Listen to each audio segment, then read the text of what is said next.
Personalmente, gracias por todos los maravillosos mensajes de apoyo y por su comprensión mientras me recuperaba de la cirugía. Esas fueron las palabras que iniciaron todo, pero lo que siguió fue algo que nadie esperaba. El silencio antes de la tormenta. Eran exactamente las 4:47 p.m., hora media de Greenwich. En ese instante preciso, sucedió algo extraño en el mundo digital de la realeza británica. Las cuentas oficiales de la familia real no desaparecieron, pero se oscurecieron. Entraron en un silencio inusual. Un vacío que hizo que los corresponsales reales más veteranos, esos que han visto de todo, sintieran un escalofrío y buscaran sus teléfonos con manos temblorosas. En esta era moderna, la comunicación real suele ser un reloj suizo, predecible, constante y tranquila. Por la mañana vemos compromisos oficiales, por la tarde, actualizaciones alegres, fotos cuidadosamente elegidas del deber cumplido. Pero este silencio era diferente. Se sentía pesado, denso, como el aire cargado de electricidad justo antes de que caiga un rayo devastador. Entonces, a las 5:02 p.m. apareció un comunicado. No era la habitual actualización feliz sobre visitas escolares o caridad. Eran solo 15 palabras simples que estaban a punto de romper la calma de toda una nación. El Palacio de Kensington publicará una declaración de importancia significativa a las 6:00 p.m. de hoy. 15 minutos de advertencia. Solo un cuarto de hora. Fue tiempo suficiente para que la especulación se encendiera como un incendio forestal en cada redacción de noticias de Londres. Pero no fue tiempo suficiente para que nadie preparara su corazón para lo que venía. La BBC interrumpió su programación habitual, una señal que históricamente anuncia tragedias nacionales. Los presentadores de Sky News, con rostros pálidos, se ajustaron las corbatas y barajaron sus papeles con un nerviosismo que no podían ocultar. Las redes sociales estallaron en teorías, desde lo plausible hasta lo absurdo. ¿Una muerte real? ¿Una abdicación repentina? ¿Un escándalo tan catastrófico que requería transparencia inmediata? En esos 58 minutos de silencio tenso, Gran Bretaña contuvo la respiración. El tiempo parecía haberse detenido, pero mientras el mundo exterior gritaba buscando respuestas, dentro de las paredes del Palacio de Kensington, la escena era desgarradoramente silenciosa. El príncipe y la princesa de Gales estaban sentados en su sala de estar privada. No había cámaras, no había protocolo, solo dos seres humanos enfrentando su momento más oscuro. Estaban tomados de la mano, con los dedos entrelazados con fuerza, mirando el reloj avanzar implacablemente. Los ojos de Catalina estaban rojos, pero secos. Ya no quedaban lágrimas después de las últimas 48 horas de devastación privada. Guillermo, el futuro rey, tenía la mandíbula tensa, con esa expresión particular que pone cuando intenta sostener el mundo entero sobre sus hombros a pura fuerza de voluntad. Arriba, en el piso superior, sus hijos jugaban con su niñera, felizmente ignorantes de que su madre acababa de aceptar dejar entrar al mundo en el capítulo más íntimo y aterrador de su vida. La decisión de hacerlo público no fue fácil. De hecho, ni siquiera fue la primera opción de Guillermo. Durante 3 días agonizantes, él había suplicado por privacidad, por tiempo, por la oportunidad de procesar esta pesadilla como una familia normal antes de someterse al juicio y la simpatía de millones de extraños. Quería protegerla. Pero Catalina, con ese núcleo de acero que la gente a menudo pasa por alto debido a su exterior elegante y suave, se había mantenido firme. Ella entendió algo fundamental. Si ellos controlaban la narrativa ahora, podrían evitar meses de especulación cruel, fotógrafos escondidos en los arbustos del hospital y teorías intrusivas. Si decían la verdad primero, podían hablar bajo sus propios términos. Fue un acto de valentía inmensa. A las 6:00 p.m., en punto, el comunicado se publicó simultáneamente en todos los canales oficiales. Las palabras eran clínicas, necesariamente frías, pero llevaban el peso del fin del mundo tal como lo conocían. La princesa de Gales ha sido diagnosticada con una condición médica grave. El texto explicaba que, tras consultar con su equipo médico, Su Alteza Real se retiraría de los deberes públicos para enfocarse en su salud y su familia. Guillermo continuaría con sus deberes mientras apoyaba a su esposa e hijos en este momento desafiante. Pedían privacidad, pedían comprensión. Pero lo que rompió el corazón del mundo fue el video adjunto. Ahí estaba Catalina, sentada en un banco en los jardines de Windsor, el mismo lugar donde antes había filmado mensajes alegres sobre el desarrollo infantil y la salud mental. Ahora era el escenario de una confesión brutal. Con una calma devastadora, pronunció la palabra que lo cambia todo. Cáncer. Etapa 3. El tratamiento agresivo comenzaba de inmediato. El pronóstico era incierto, pero había esperanza. Habló como madre, pidiendo privacidad para sus hijos pequeños. Habló como paciente, agradeciendo al equipo médico del Hospital Royal Marsden.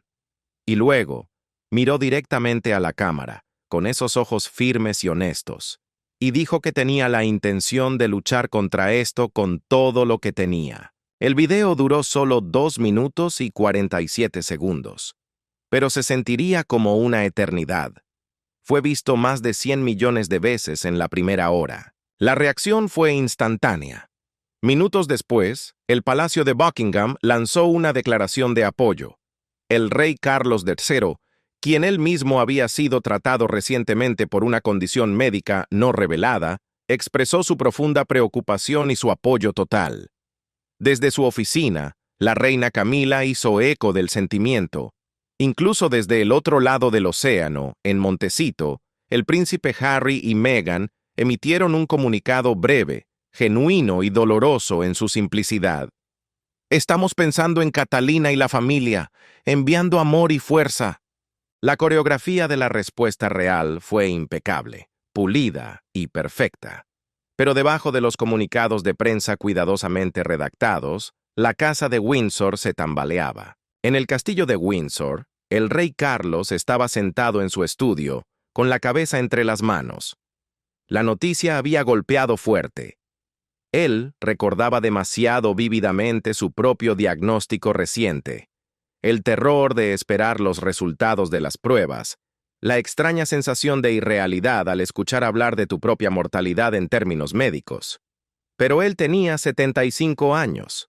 Catalina solo tenía 42. Ella era la madre de 3 niños pequeños, la futura reina consorte, la mujer que había estabilizado a su hijo Guillermo de formas que nadie más pudo.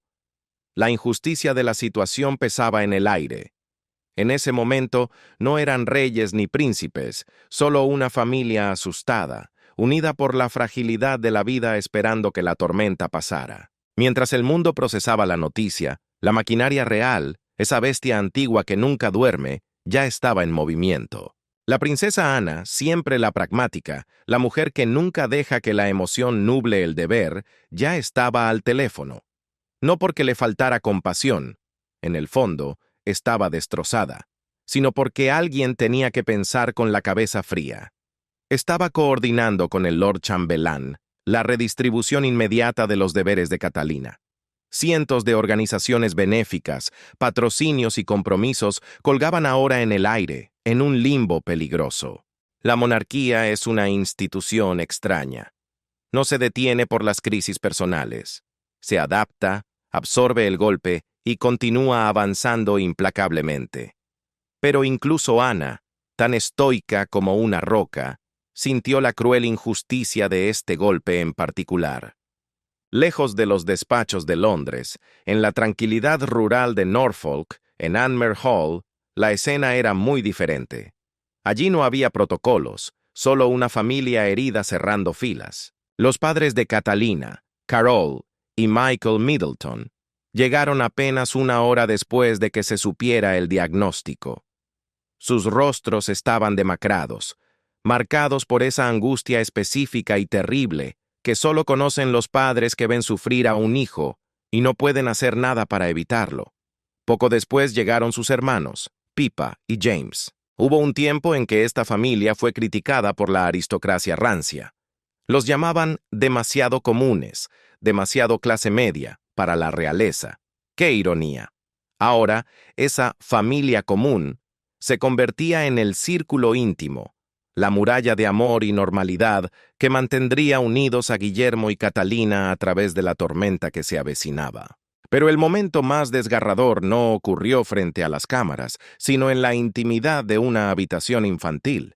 Esa misma tarde, Guillermo y Catalina tuvieron que hacer lo que ningún padre quiere hacer jamás: explicar lo inexplicable a sus hijos. Usaron ese lenguaje cuidadoso, suave y protector que los adultos emplean para amortiguar los golpes de la realidad. «Mamá está enferma», les dijeron, «está muy enferma». Pero rápidamente añadieron la promesa, la esperanza a la que aferrarse. Los médicos eran los mejores, ella iba a luchar muy duro, y todos lucharían juntos como un equipo. George, con sus 11 años y la madurez prematura de un futuro rey, entendió más de lo que hubiera querido. En sus ojos se vio el peso del miedo. Charlotte, siempre sensible, rompió a llorar, incapaz de contener la tristeza. Pero fue el pequeño Louis, de solo 6 años, quien hizo la pregunta que partió el alma de todos en la habitación. Con inocencia brutal, preguntó: «¿Mamá todavía podrá leerme cuentos antes de dormir?». Catalina, a través de sus propias lágrimas, lo abrazó con fuerza y le hizo una promesa sagrada. «Nada, ni siquiera esto, detendrá los cuentos antes de dormir». Afuera, sucedió algo casi milagroso. La prensa británica, conocida por su ferocidad, mostró una moderación desconocida. Los tabloides, que normalmente salivaban ante el drama real, publicaron sus historias con una dignidad inusual. El titular del Daily Mail era simple y potente: «Estamos con Catalina». El periódico The Sun, famoso por su sensacionalismo, abrió con: «Mantente fuerte, Kate». Incluso Piers Morgan, un hombre que nunca pierde la oportunidad de generar controversia, tuiteó su apoyo sin peros, sin críticas, sin veneno. Sin embargo, debajo de esta unidad pública, las preguntas giraban como un remolino oscuro en las mentes de todos. ¿Cuánto tiempo lo había sabido? ¿Por qué esperaron para anunciarlo? ¿Qué tipo de cáncer era realmente? Y la pregunta más aterradora, la que los expertos reales susurraban con miedo: ¿qué pasa con la monarquía si Catalina no sobrevive? Porque esta es la realidad cruda que nadie quería articular en voz alta. Catalina no es solo la madre de George o la esposa de Guillermo. Ella es la pieza clave. Ella es el pilar sobre el que descansa el atractivo de la monarquía moderna. Es la mujer serena, identificable y aparentemente perfecta que convenció a una generación escéptica de que la corona todavía importaba. Sin ella, la cuidadosa reconstrucción de la reputación real post-Diana, post-escándalos del príncipe Andrés, post-partida de Harry, amenaza con colapsar. El anuncio tenía solo unos minutos de antigüedad, pero sus implicaciones resonarían durante generaciones. Ahora, mirando hacia atrás, las piezas del rompecabezas comenzaban a encajar. La verdad, que emergería en detalles filtrados cuidadosamente durante los días siguientes, era que Catalina había estado enferma durante meses. No fue algo dramático al principio. No hubo desmayos de película. Fue insidioso, silencioso, esa forma cruel en que las enfermedades graves comienzan, con síntomas fáciles de ignorar hasta que de repente son imposibles de negar. Todo comenzó en octubre, durante la gira de otoño por Escocia. Catalina se había sentido inusualmente fatigada. «Es solo el cansancio», se dijo a sí misma. Lo atribuyó al calendario implacable de deberes reales combinado con la crianza de 3 niños muy activos. Tenía una tos persistente que no respondía a los jarabes, sudores nocturnos que culpaba a las hormonas, y una pérdida de peso que los comentaristas de moda, en su ignorancia, elogiaron como dedicación al fitness. En noviembre, durante la visita de Estado a Sudáfrica, los más cercanos notaron que su luz parecía atenuada.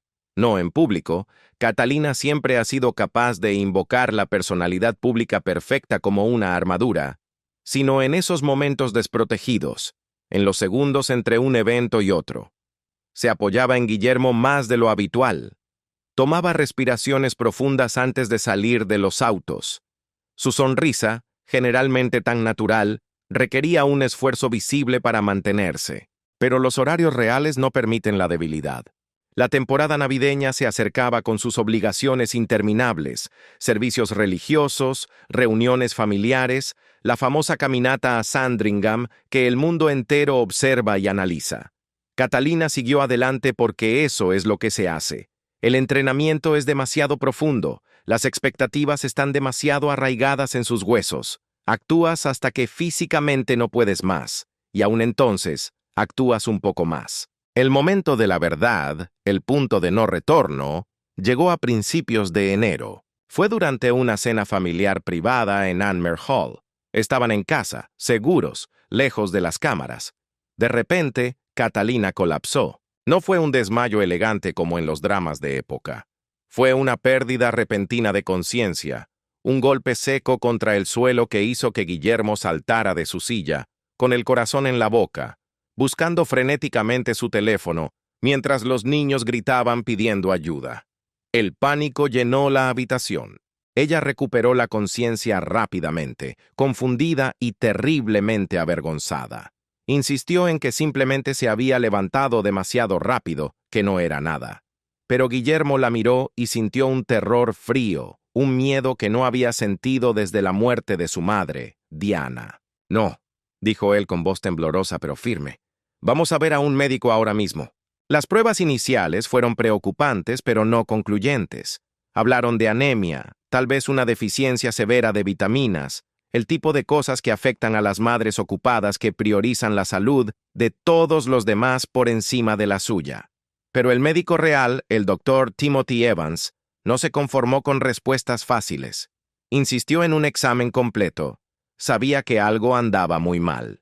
El instinto del doctor Evans tenía razón.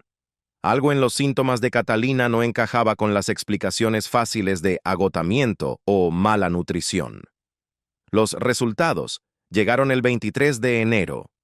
Fue un martes gris, uno de esos días de invierno en Londres donde el cielo parece pesar sobre los hombros. Ese día quedaría marcado para siempre en la memoria del príncipe Guillermo como el momento exacto en que su mundo se fracturó. El diagnóstico fue un masazo, cáncer de ovario, etapa 3. Las palabras de los oncólogos cayeron como piedras en la habitación silenciosa. Agresivo, ya se estaba propagando. Tratable, sí, pero requería una intervención inmediata e intensiva. Cirugía mayor, quimioterapia, posiblemente radiación. Meses de un infierno médico sin garantías de éxito. Cuando el shock inicial comenzó a disiparse, la primera pregunta de Catalina no fue sobre sus tasas de supervivencia. No preguntó si iba a morir.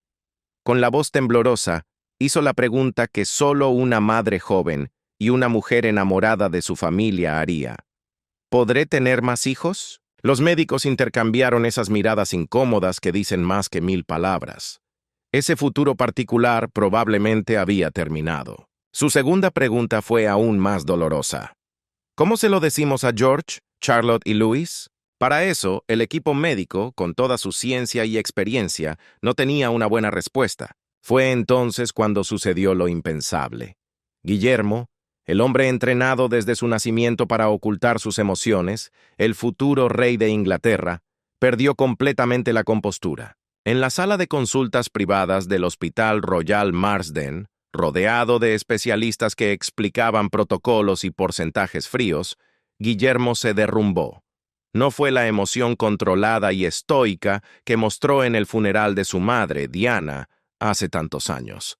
Esto fue diferente. Fue un llanto crudo, aterrado, el sollozo de un esposo que se da cuenta de que puede perder al amor de su vida. Y en una inversión de roles cruel y tierna, fue Catalina, la mujer enferma, la paciente, quien abrazó a su esposo sano. Ella le sostuvo la cara, le secó las lágrimas y le dijo con firmeza: «Vamos a superar esto. Tenemos que hacerlo. Los niños nos necesitan a los dos». La decisión de retrasar el anuncio público no fue un engaño malintencionado, fue una necesidad práctica y humana. Catalina necesitaba cirugía inmediata para extirpar el tumor primario y ver qué tanto se había extendido el mal. Ese procedimiento se llevó a cabo el 2 de febrero. Fue realizado por el mejor cirujano oncólogo de Gran Bretaña en un ala privada y sellada del Royal Marsden. La operación duró 7 horas interminables. Durante esas 7 horas, Guillermo esperó en una habitación privada, caminando de un lado a otro. No estaba solo. Su padre, el rey Carlos, había volado desde Escocia para estar con él. A pesar de sus propios problemas de salud recientes, Carlos se sentó allí, no como monarca, sino como un padre apoyando a su hijo aterrorizado, recordando quizás sus propias pérdidas pasadas. Cuando finalmente se abrieron las puertas del quirófano, hubo buenas y malas noticias. La cirugía había sido exitosa en eliminar el cáncer visible, pero el informe de patología reveló lo que más temían: micrometástasis. Eran pequeñas células cancerosas, invisibles a simple vista, que habían comenzado a establecer puestos de avanzada en su abdomen. No era catastrófico, pero era serio. Era el tipo de hallazgo que transforma un pronóstico de confiado a cauteloso. El enemigo todavía estaba ahí, escondido. La recuperación de la cirugía significó 2 semanas de convalecencia privada en el castillo de Windsor. Durante este tiempo, el palacio mantuvo una ficción cuidadosa. Dijeron que Catalina estaba descansando con su familia después de una temporada navideña ocupada. Nada alarmante, nada inusual. La prensa británica, usualmente voraz por contenido real, aceptó la explicación.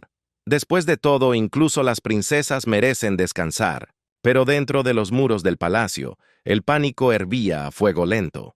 Mientras Catalina dormía, el secretario privado del rey coordinaba con el personal del Palacio de Kensington sobre planes de contingencia.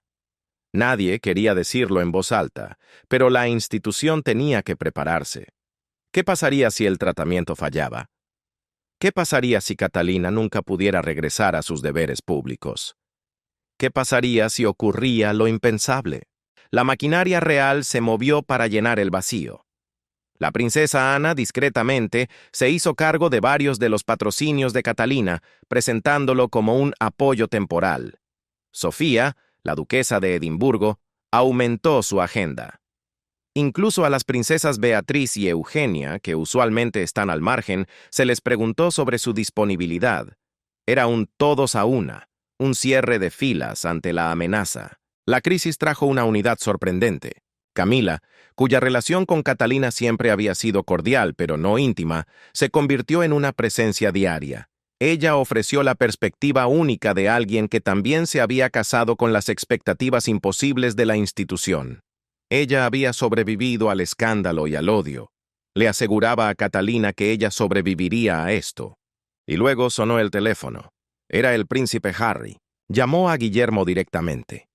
Fue su primera conversación real en 18 meses. Fue breve, incómoda, cargada de cosas no dichas y de la historia de su relación rota.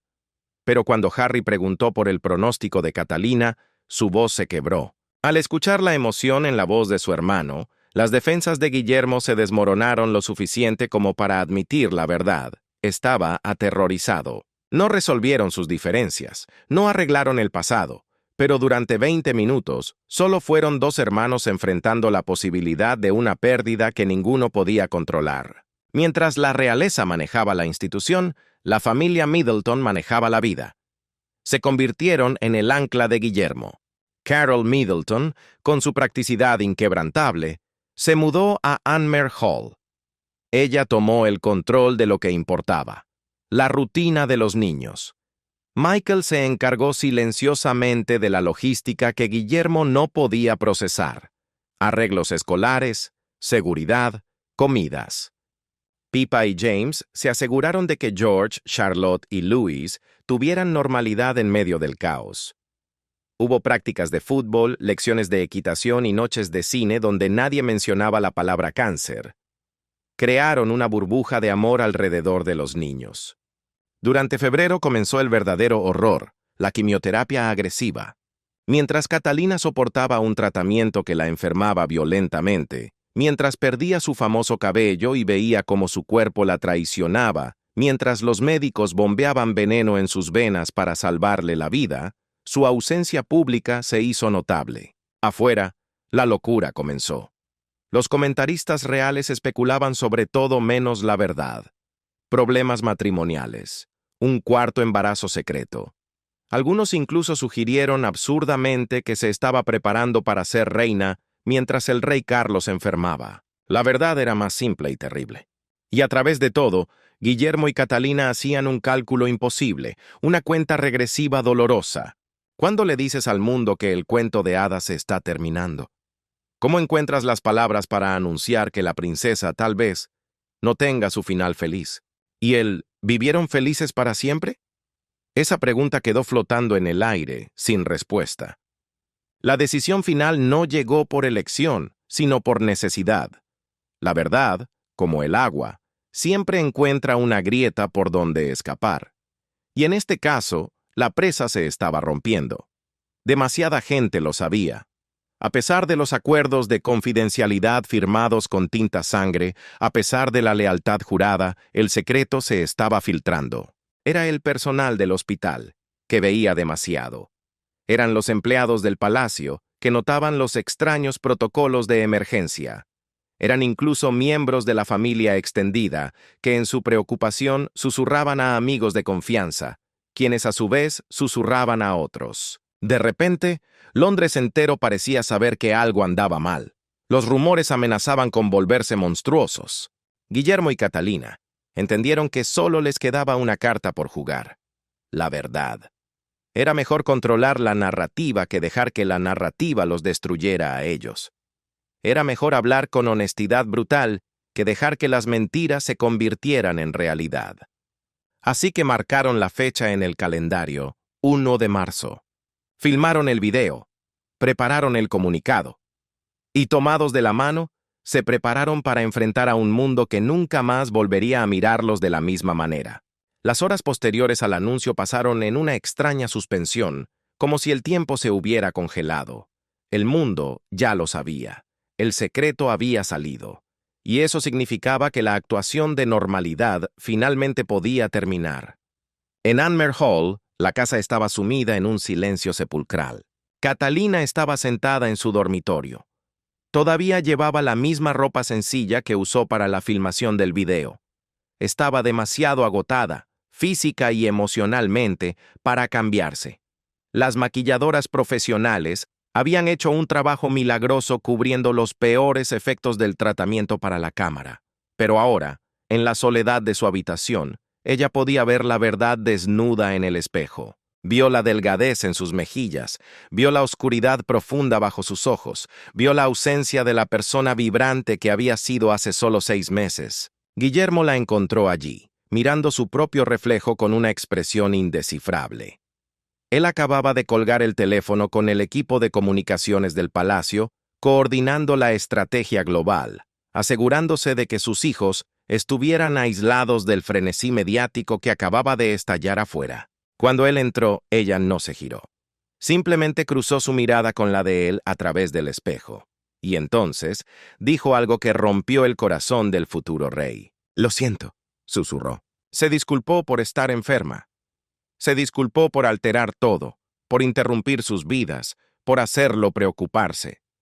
Se disculpó por la posibilidad aterradora de dejarlo solo para criar a sus hijos. Era una disculpa absurda y desgarradora, como si tener cáncer fuera un error que requiriera perdón. Pero Guillermo entendió perfectamente de dónde venía. Venía de ese lugar oscuro de culpa que crea la enfermedad grave.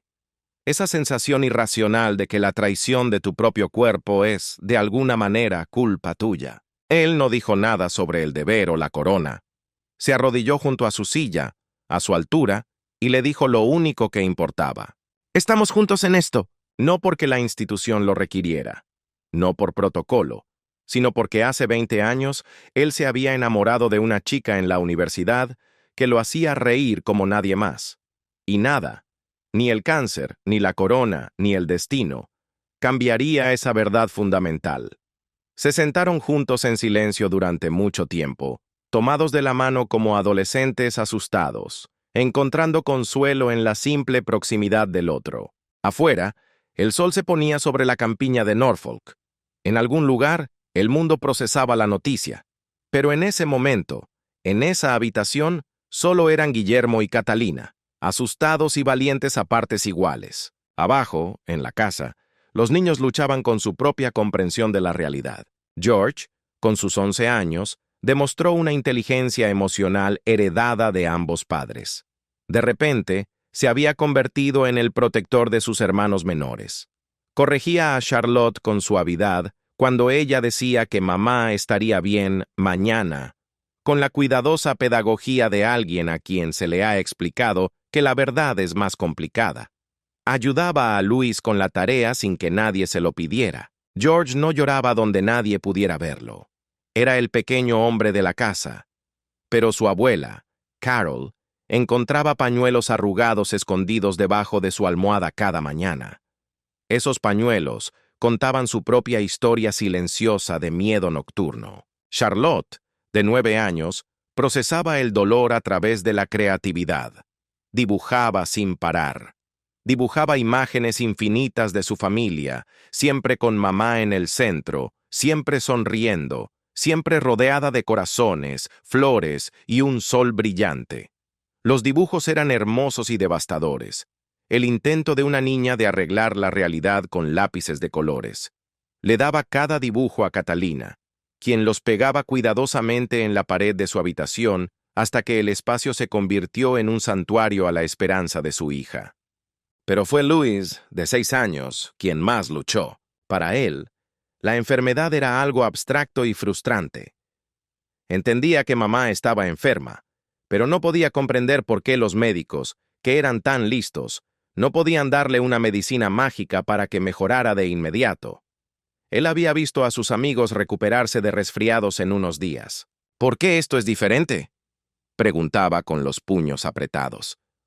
¿Por qué mamá se ve tan cansada? ¿Por qué tiene que descansar cuando yo quiero jugar? Las preguntas no tenían respuestas satisfactorias, lo que lo frustraba hasta llevarlo a berrinches que rompían el corazón de todos. No era mala conducta, era pura impotencia infantil. Ante este caos doméstico, la familia Middleton se mudó, literalmente, para salvar el día. Crearon un amortiguador humano entre la familia de Gales y el resto del mundo. Carol Middleton manejó el hogar con una eficiencia tranquila pero férrea. Se aseguró de que las comidas aparecieran calientes en la mesa, de que la ropa se lavara, de que persistiera alguna apariencia de rutina. Ella siempre había sido criticada por la prensa snob por estar demasiado involucrada en la vida real de su hija. Pero ahora, esa participación se volvió esencial. Ella entendía a Catalina de formas que el personal del palacio nunca podría. Sabía cuándo empujarla a comer y cuándo dejarla descansar. Sabía cuándo se necesitaba silencio y cuándo una distracción era la mejor medicina. Michael Middleton, menos cómodo con las emociones abiertas, canalizó su miedo hacia la acción práctica, reforzó la seguridad del hogar, coordinó con los oficiales de protección real. Se aseguró de que la escuela de los niños tuviera protocolos estrictos para manejar la inevitable atención mediática. Arreglaba cosas en la casa que ni siquiera necesitaban arreglo. Una puerta que chirriaba, una valla en el jardín, porque arreglar cosas le daba un propósito. Le permitía sentir que tenía control sobre algo, cuando lo único que realmente importaba, la salud de su hija, estaba completamente fuera de sus manos. Mientras tanto, en el castillo de Windsor, el rey Carlos luchaba con sus propias emociones complicadas. Él también había enfrentado recientemente su propia crisis de salud, pero su diagnóstico había sido menos severo, su pronóstico más seguro. Sentía la culpa del superviviente. Él, un hombre de 75 años que había vivido una vida plena, estaba mejorando, mientras que la joven madre de sus nietos, el futuro de su monarquía, luchaba por su vida. La ironía del destino pesaba sobre la corona más que cualquier joya. La crisis en Anmer Hall No solo afectaba a quienes vivían allí, sus ondas expansivas llegaban hasta el trono. En el castillo de Windsor, el rey Carlos III luchaba contra una sensación desconocida para un monarca: la impotencia absoluta. Su propia experiencia reciente con el cáncer le había quitado esa armadura de invencibilidad que a menudo rodea a los reyes. Ahora era dolorosamente consciente de la fragilidad humana. Pero ver a su nuera, la mujer que consideraba la hija que nunca tuvo, enfrentar algo peor mientras intentaba criar a niños pequeños, lo destrozaba. Él era el rey. Podía comandar ejércitos y disolver parlamentos, pero no podía ordenar a las células cancerosas que se detuvieran. Sus llamadas telefónicas diarias a Guillermo se convirtieron en un ritual sagrado. Seguían un patrón predecible, casi coreografiado para evitar el dolor. ¿Cómo está ella? ¿Cómo están los niños? ¿Necesitan algo?, preguntaba el rey. Guillermo respondía con una fatiga creciente en la voz, dando partes médicos y logísticos. Luego pasaban a el negocio, la agenda real, los compromisos, los comunicados. Era un refugio seguro en la burocracia, pero en los últimos segundos antes de colgar, Carlos rompía el protocolo real. La máscara del rey caía y solo quedaba un padre asustado. Le decía a Guillermo que lo amaba. Le decía que estaba orgulloso de él. Y en un giro que siempre hacía que a Guillermo se le quebrara la voz, Carlos invocaba al fantasma que siempre estaba presente en la habitación. «Tu madre estaría muy orgullosa de ti, hijo». Era raro que Carlos mencionara a Diana, su primera esposa. Pero en esta crisis, la memoria de Lady Di estaba en todas partes. Guillermo pensaba en ella constantemente. Recordaba cómo ella había navegado sus propias luchas contra la institución, su calidez con sus hijos, y la tragedia de su muerte cuando él tenía solo 15 años.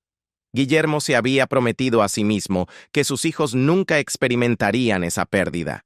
Ahora, enfrentaba la posibilidad aterradora de romper esa promesa. En medio de este torbellino emocional surgió una aliada inesperada, la reina Camilla. Su relación con Catalina siempre había sido correcta, pero distante. Estaban unidas por su posición, no por afinidad natural. Sin embargo, Camila entendía algo que nadie más en la familia comprendía. Sabía lo que era sobrevivir siendo una extraña, una marginada. Ella había soportado décadas de odio público, de ser la villana de la historia, y había emergido no amargada, sino resiliente. Esa resiliencia se convirtió en un pilar para Catalina. Durante una tarde particularmente difícil, Camila visitó Anmer Hall. Encontró a Catalina en el jardín, envuelta en mantas a pesar del frío, buscando desesperadamente aire que no oliera a medicina y enfermedad. Camila se sentó a su lado. No llenó el silencio con tópicos vacíos, simplemente estuvo allí. Después de varios minutos, dijo algo que se quedaría grabado en el alma de Catalina para siempre. Ser de la realeza significa que todos creen conocer tu historia, que todos creen ser dueños de tu biografía. Pero los únicos capítulos que importan son los que tú escribes para ti misma. Esta enfermedad es un capítulo, sí, es uno oscuro, pero no es el libro entero. Fue un momento de conexión profunda entre dos futuras reinas, unidas por la carga de la corona. Mientras tanto, la princesa Ana abordó la situación con su característica precisión militar. No ofreció abrazos, ofreció competencia. Contactó directamente al equipo médico de Catalina, haciendo preguntas incisivas sobre protocolos, tasas de éxito y terapias experimentales. Solo cuando estuvo satisfecha de que Catalina tenía la mejor atención posible, se dedicó a salvar la institución. Redistribuyó sistemáticamente los patrocinios y deberes para evitar el colapso organizacional. Algunos criticaron su aparente frialdad, pero Ana entendía una verdad fundamental. La emoción no curaría a Catalina, pero una gestión competente le quitaría un peso de encima. Desde el otro lado de la familia, los Spencer, los parientes de Diana, extendieron sus brazos con una calidez genuina. El conde Spencer, hermano de Diana, le escribió a Guillermo una carta privada. En ella, Le decía que su hermana estaría extraordinariamente orgullosa de cómo estaba protegiendo la privacidad de su familia, algo que ella nunca tuvo. El paralelo era implícito, pero poderoso.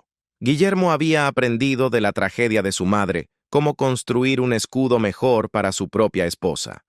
Y luego estaban los amigos. En un mundo donde la amistad suele ser transaccional y las lealtades se compran, el círculo de los Gales demostró ser de hierro. Los padres de la escuela, que antes trataban a Catalina con reverencia, ahora le daban el regalo más precioso: normalidad. Hubo mensajes de texto discretos. ¿Llevo a los niños a jugar? Hubo un silencio cuidadoso sobre lo que sabían. Rechazaron ofertas lucrativas de la prensa para vender historias. Formaron una muralla humana de discreción alrededor de la familia. A lo largo de marzo, mientras el tratamiento continuaba, la realidad privada en Anmer Hall era cruda. Catalina estaba sobreviviendo, pero apenas. La quimioterapia fue brutal. No hay forma bonita de decirlo. Fueron días de náuseas interminables, de una debilidad que se sentía en los huesos, de dolor que los medicamentos solo podían adormecer, no borrar. A pesar de los tratamientos con gorros fríos para intentar conservarlo, perdió casi todo su cabello. Su famosa vitalidad, esa energía que iluminaba las habitaciones, desapareció en una niebla de fatiga tan densa que vestirse por la mañana se sentía como correr un maratón olímpico. Pero en ese abismo, descubrió reservas de fuerza que no sabía que existían. En los días buenos, se ponía pelucas y maquillaje que casi disfrazaban la enfermedad.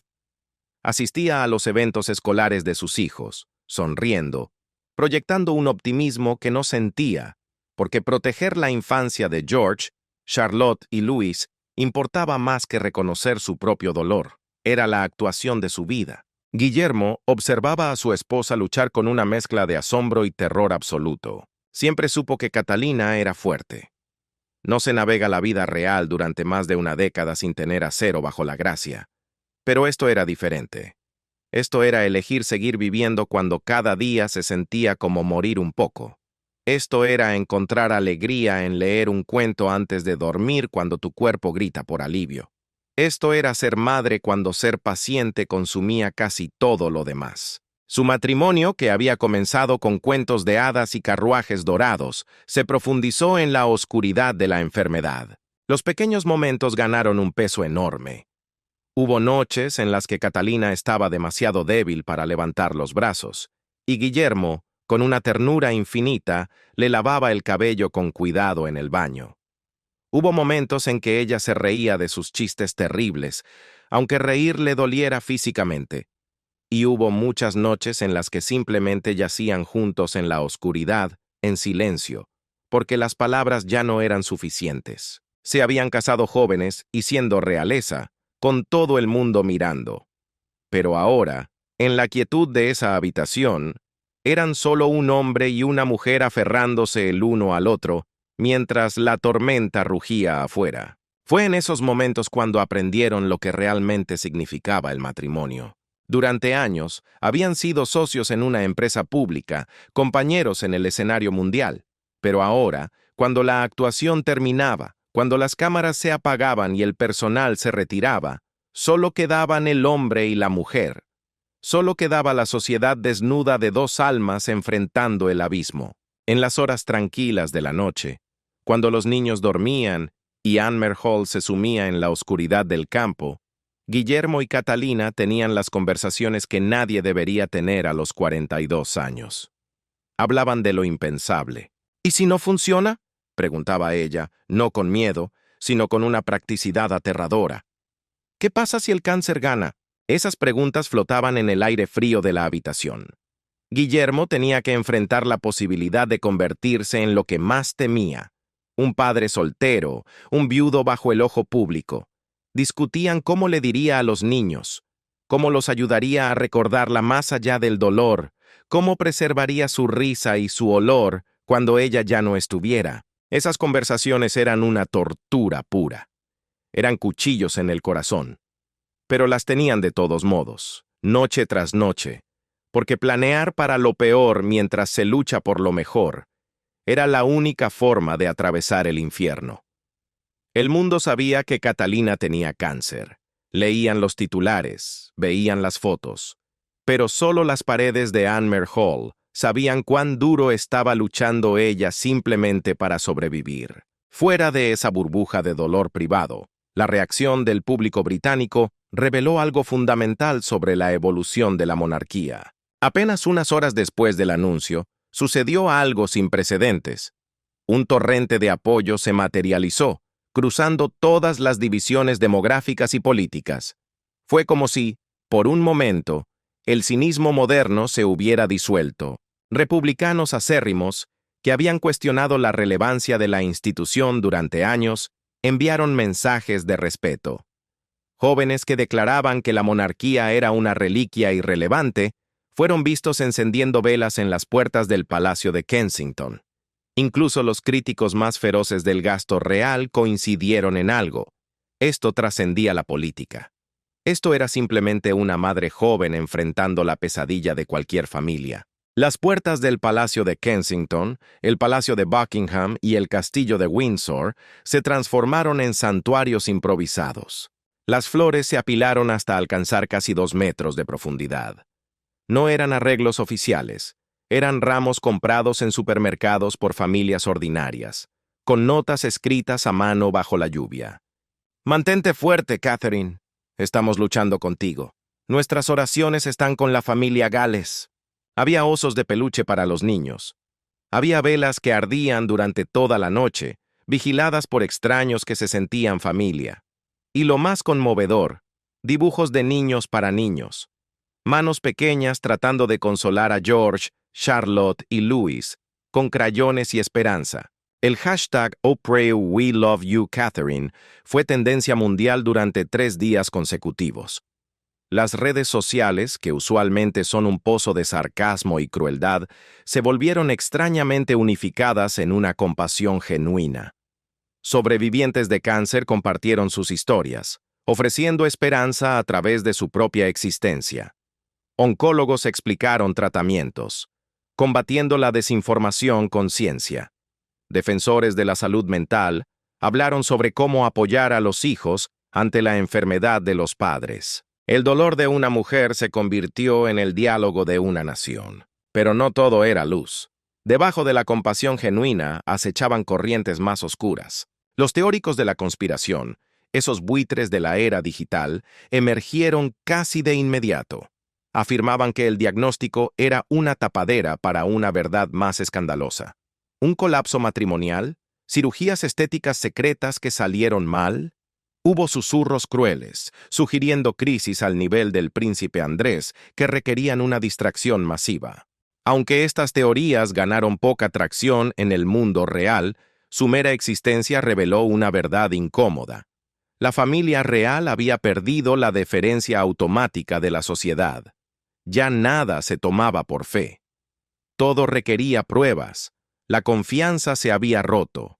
Mientras tanto, los medios de comunicación se enfrentaban a un cálculo ético sin precedentes. La misma prensa que había acosado a Diana hasta su muerte, los mismos tabloides que habían publicado fotos intrusivas y especulaciones crueles durante décadas, de repente se enfrentaron a su propia conciencia o a su miedo al público. La mayoría de los grandes medios impusieron directrices editoriales estrictas, nada de especulaciones sobre el pronóstico, nada de fotos de paparazzis de Catalina durante el tratamiento, nada de presión para apariciones públicas. El acuerdo fue voluntario, pero casi universal. La enfermedad de Catalina estaba fuera de los límites de la explotación. Algunos cínicos criticaron esto como hipocresía pura. Notaron que estos mismos medios no mostraron tal moderación durante las luchas de Harry y Meghan. La diferencia, señalaron, era el sentimiento público. La prensa respetaba la privacidad de Catalina no por una ética recién descubierta, sino porque los lectores lo exigían. Sabían que atacar a una mujer con cáncer sería un suicidio comercial. Pero cualquiera que fuera la motivación, el resultado fue vital. Le concedió a Catalina el espacio para luchar sin cámaras documentando su deterioro físico. La respuesta internacional demostró que el poder suave de la monarquía seguía vivo. Presidentes y primeros ministros emitieron declaraciones. La Casa Blanca envió condolencias oficiales. La realeza europea llamó en privado. Incluso en naciones con historias coloniales complicadas con Gran Bretaña, la gente común expresó simpatía. La enfermedad, resulta, trasciende la política y la historia. Sin embargo, dentro de Gran Bretaña, el diagnóstico de Catalina desencadenó una conversación más difícil y necesaria sobre la desigualdad en la atención médica. Era un contraste incómodo que nadie podía ignorar. La princesa tenía acceso a los mejores oncólogos del mundo, tratamientos de vanguardia, habitaciones privadas y apoyo ilimitado. Pero el cáncer estaba devastando a familias ordinarias todos los días sin tales recursos. Las listas de espera del NHS, Servicio Nacional de Salud, significaban que algunos pacientes morían antes de recibir el tratamiento al que la princesa accedió de inmediato. ¿Qué significa el privilegio en una monarquía moderna? Las voces progresistas argumentaron que la familia real debería aprovechar el diagnóstico de Catalina para abogar por una mejor atención oncológica para todos. Si la futura reina consorte se estaba beneficiando de un tratamiento de clase mundial, ¿no debería ella, o la institución, asegurar que todos los súbditos tuvieran una oportunidad similar de luchar por sus vidas? Algunos vieron una oportunidad para que la monarquía demostrara su relevancia defendiendo la reforma sanitaria. Otros respondieron que usar la crisis médica privada de Catalina para fines políticos cruzaba líneas éticas. Pero la pregunta quedó flotando, tan persistente como la enfermedad misma. La respuesta no se limitó a las palabras, se transformó en acción, y la acción se tradujo en cifras asombrosas. El Hospital Royal Marsden, donde Catalina recibía su tratamiento, se vio inundado. En la primera semana tras el anuncio, recibieron más de 15 millones de libras esterlinas en donaciones. Fue una marea de generosidad impulsada por la empatía. El sitio web de Cancer Research UK colapsó. Los servidores no pudieron soportar el tráfico de miles de personas buscando información sobre el cáncer de ovario y formas de ayudar. Pero lo más importante fue lo que los médicos llamaron el efecto Catalina. Las citas para exámenes preventivos se dispararon. Mujeres que habían pospuesto sus chequeos por miedo o pereza, de repente priorizaron su salud. En su dolor, Catalina estaba, sin saberlo, salvando vidas a través de la detección temprana. Sin embargo, como toda luz brillante, el anuncio también proyectó sombras largas y reveló las grietas profundas de la sociedad británica. Surgieron tensiones de clase sobre quién merece simpatía y quién merece recursos. En los pubs y en las columnas de opinión, el debate ardía. ¿Por qué tanto alboroto por una familia rica?, argumentaban algunos con amargura. La gente común sufre esto todos los días en silencio, sin habitaciones privadas ni comunicados de prensa. Era un argumento válido sobre la desigualdad. Pero otros respondían con una verdad humana más simple. La compasión no es un bien racionado. Sentir pena por una princesa no significa que te importe menos tu vecino. El debate reveló que la monarquía se había convertido en un pararrayos para discusiones mucho más grandes sobre el privilegio y la justicia en el siglo XXI.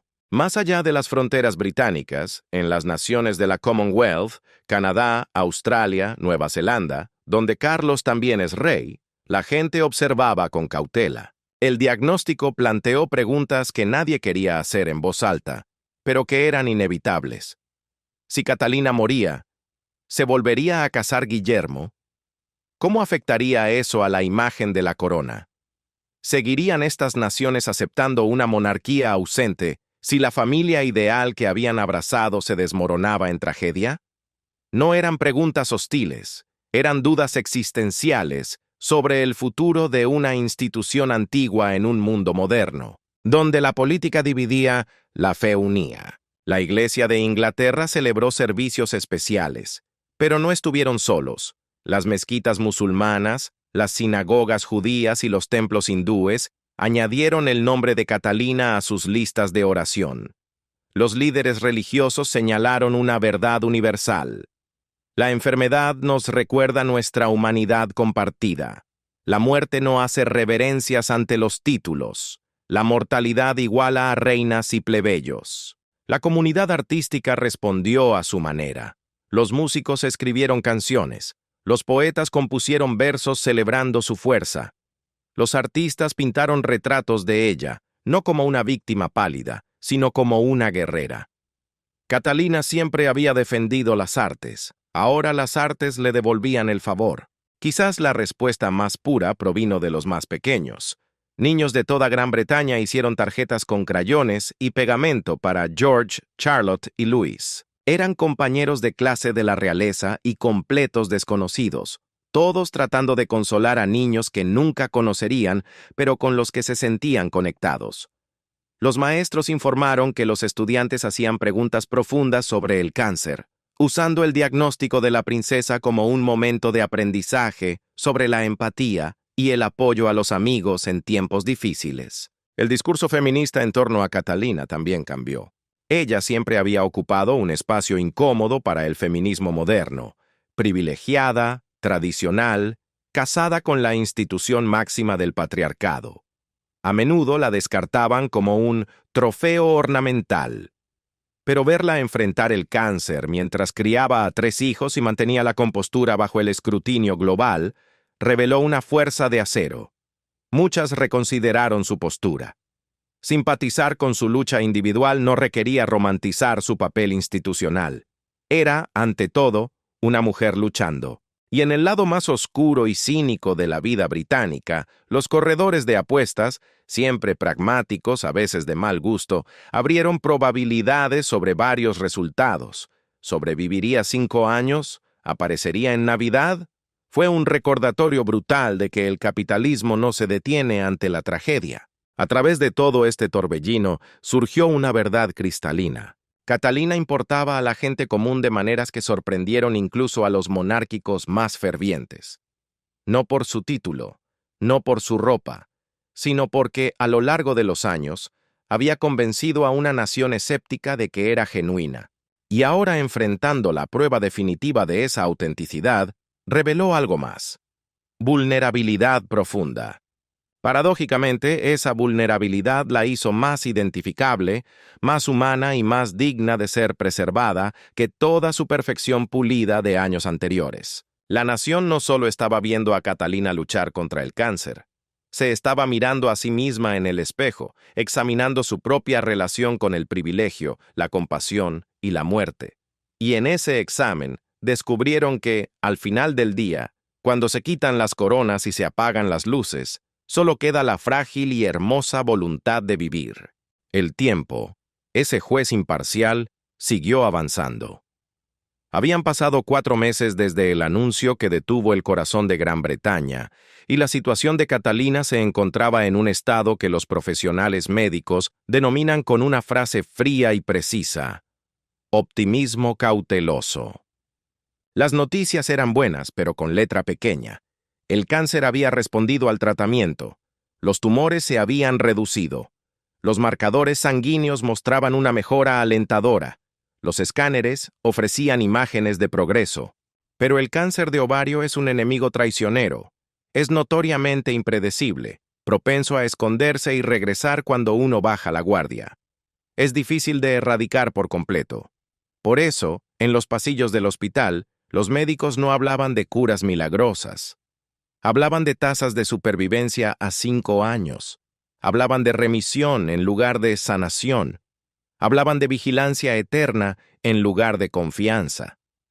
Catalina existía ahora en una tierra de nadie, un limbo extraño entre ser paciente y ser princesa. Estaba demasiado enferma para retomar sus deberes públicos a tiempo completo, pero era demasiado prominente, demasiado vital para la monarquía, como para desaparecer por completo. Así que comenzó una danza delicada de apariciones selectivas, cuidadosamente gestionadas para mostrar recuperación mientras se ocultaba la lucha diaria. Vimos un mensaje de video para su iniciativa de la primera infancia, donde su voz sonaba firme. Se filtró intencionalmente la noticia de una reunión privada con sobrevivientes de cáncer para mostrar solidaridad. Y hubo una fotografía oficial. ella con los 4 niños. Todos sonreían para las cámaras bajo el sol de verano, una imagen perfecta de felicidad. Pero detrás de las sonrisas congeladas, en la privacidad de sus hogares, todos estaban devorados por la preocupación sobre el futuro. Quizás el cambio más profundo no ocurrió en Catalina, sino en Guillermo. Durante estos meses de crisis, el príncipe de Gales se transformó ante los ojos de la nación. Siempre había sido competente, el buen hijo, pero a menudo se le percibía como algo rígido, distante. La crisis le dio una profundidad inesperada. Sus comentarios públicos sobre la enfermedad de su esposa eran breves, pero cargados de una autenticidad brutal. Agradecía al personal médico con una emoción que le quebraba la voz. Hablaba del desafío titánico de criar a niños mientras su madre lucha por su vida, con una honestidad refrescante.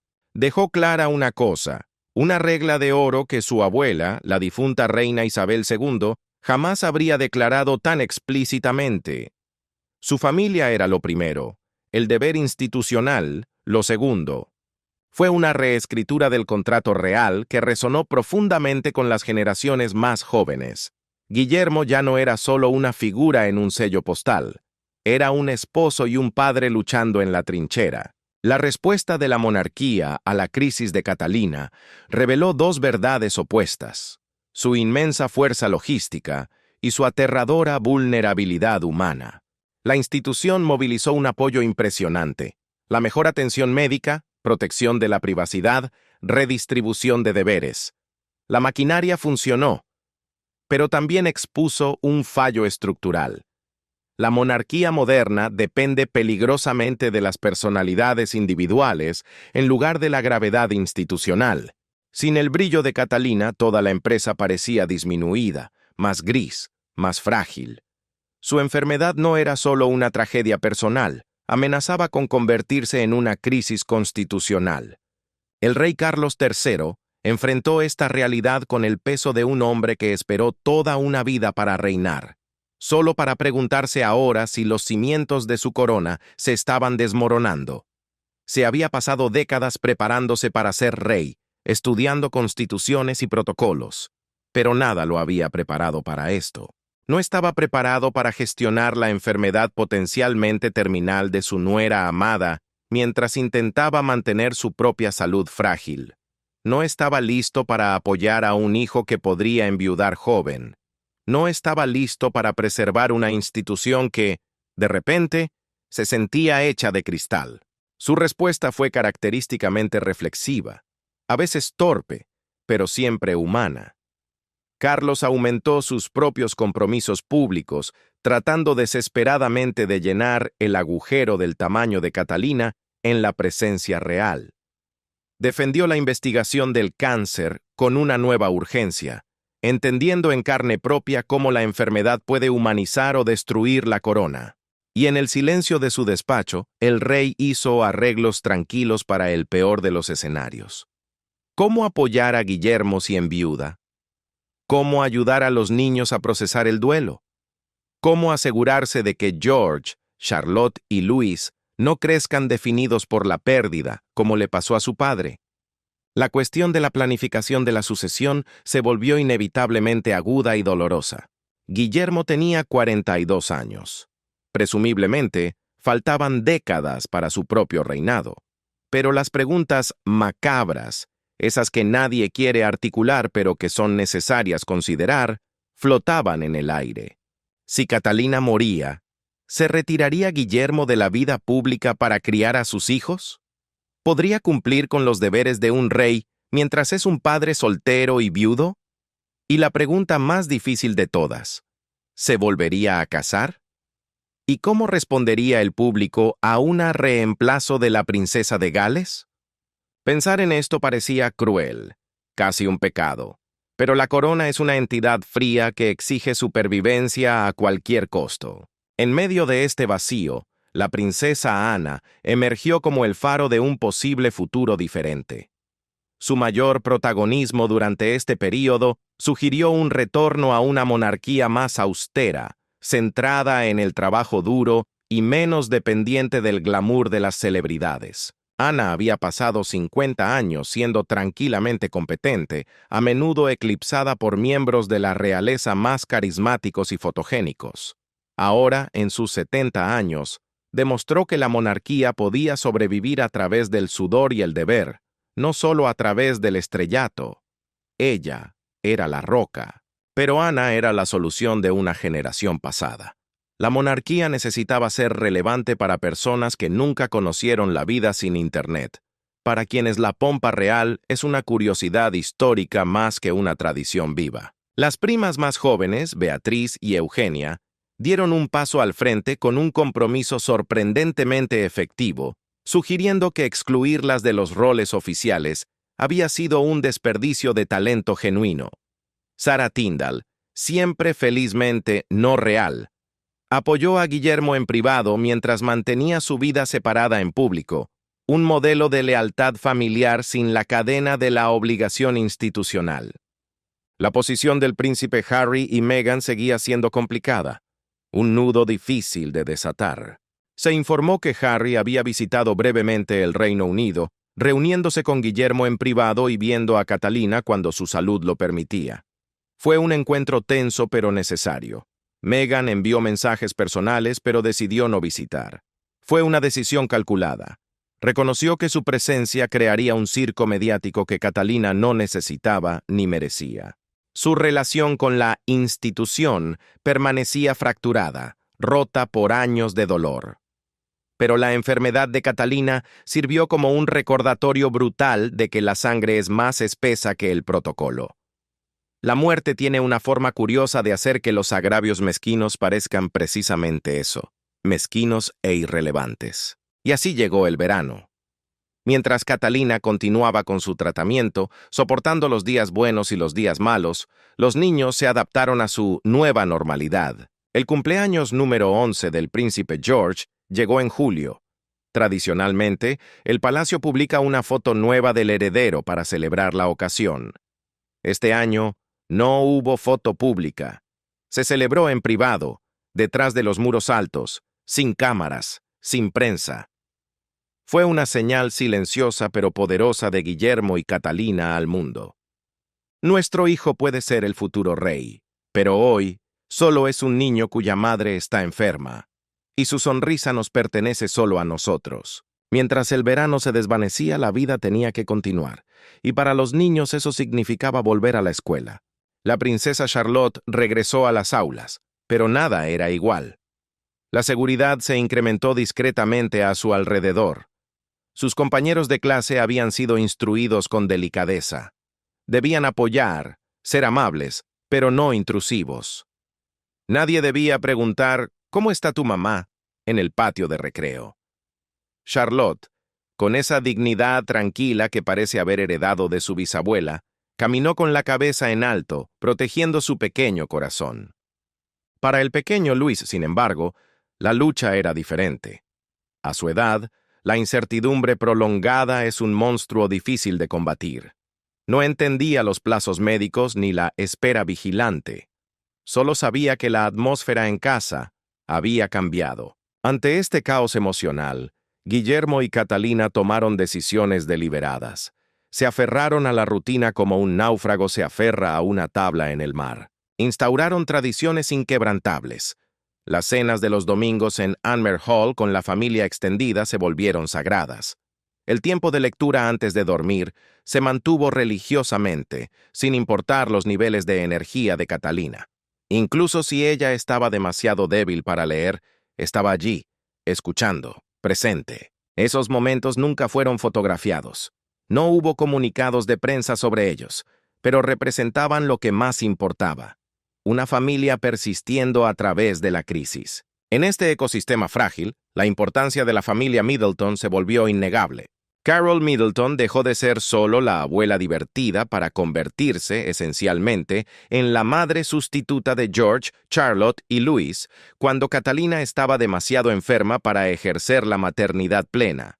El arreglo funcionó maravillosamente porque los niños adoraban a su abuela, pero también resaltó una verdad incómoda para la corona. La familia del futuro rey dependía totalmente de la familia de la plebeya. Sin la normalidad de clase media de los Middleton, sin su apoyo práctico y amoroso, la familia de Gales no podría haber funcionado. Esta dependencia era tanto una fortaleza como una vulnerabilidad. Los humanizaba, sí, pero también exponía sus limitaciones. La monarquía necesitaba de la normalidad para sobrevivir. A medida que las hojas comenzaban a caer anunciando el otoño, Catalina comenzó a reanudar, con extrema cautela, sus deberes públicos. No fue un regreso triunfal con trompetas. Fue silencioso y significativo.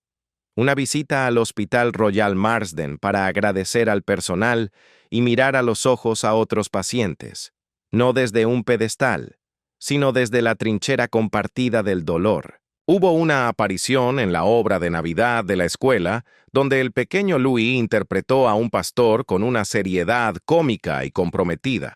Y hubo una fotografía publicada por su cumpleaños.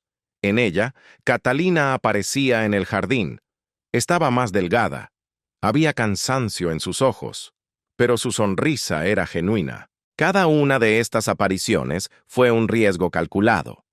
Tenían que mostrar lo suficiente para tranquilizar al público sin pretender falsamente que todo estaba bien. Tenían que demostrar recuperación sin cantar victoria prematura. Tenían que permanecer visibles sin parecer vulnerables. Era un acto de equilibrio agotador y posiblemente insostenible a largo plazo. Mientras tanto, en los despachos oscuros del palacio, el futuro de la monarquía se cristalizaba en torno a tres posibilidades que nadie quería decir en voz alta. El mejor de los casos, Catalina lograba la remisión completa. Regresaba gradualmente. La familia emergía de la crisis más fuerte, más unida y más identificable que nunca. La institución ganaba relevancia a través de su humanidad demostrada. El caso intermedio. El cáncer se convertía en una condición crónica. Catalina reducía permanentemente sus deberes. Guillermo tendría que equilibrar ser rey, padre y esposo cuidador, actuando esencialmente como padre soltero gran parte del tiempo. La monarquía continuaría, pero disminuida, menos glamorosa, menos segura.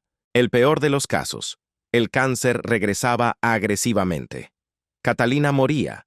Guillermo se retiraba del mundo por el dolor. La institución enfrentaba una crisis existencial sobre su propósito cuando sus representantes más efectivos ya no estaban. Los funcionarios del palacio tenían planes de contingencia archivados como pólizas de seguro que todos rezaban por no tener que cobrar nunca. El arzobispo de Canterbury preparaba discretamente notas para un posible servicio conmemorativo.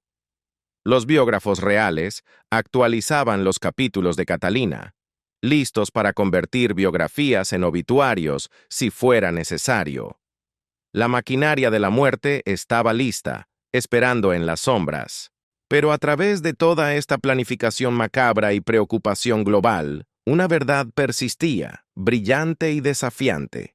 Catalina todavía estaba viva. Todavía estaba luchando. Todavía preparaba el desayuno para sus hijos en los días buenos. Todavía era la compañera de Guillermo. Todavía encarnaba lo que siempre había representado: gracia bajo presión, deber sin quejas, servicio como elección y no como obligación. El anuncio había sido trágico. La situación seguía siendo grave. Pero la historia no había terminado. La escena final de este capítulo no ocurre en un balcón frente a miles de personas, sino en la intimidad de los jardines de Windsor en una tarde dorada de septiembre. Catalina estaba sentada en un banco.